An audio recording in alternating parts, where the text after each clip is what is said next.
নার্সিংয়ে আসার আগে অনেক কিছু ভাবতাম নার্সিং সম্পর্কে। টোটালি মনে হয় ডক্টরের মতো। যখন নার্সিংয়ে আসি তখন সবকিছু কেমন এলোমেলো হওয়া শুরু করলো। সবকিছু মানে প্যারা লাগা শুরু করলো।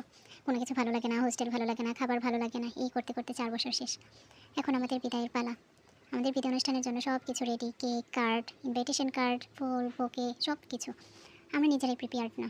তারপরে ক্লাস পার্টির জন্য আমরা সবাই ছবি তুললাম ম্যামদের সাথে।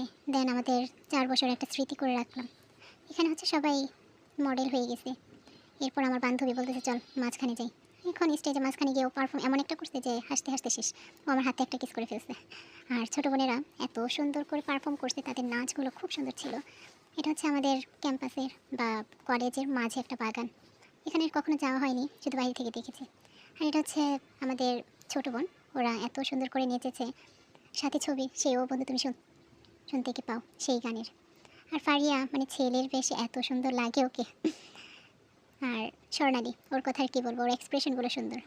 আর এখানে হচ্ছে আমি হাতের চুড়ি বানিয়েছিলাম যে বিদায় অনুষ্ঠানে পরে যাব, তাই নিজের হাতে সব কিছুই মানে অন্যরকম লাগে। মানে কী করব, ফ্রি থাকলে যা হয়, সামনে পরীক্ষা, এখন তার পড়ার চাপ নেই, বিদায় অনুষ্ঠান, তাই আর কি।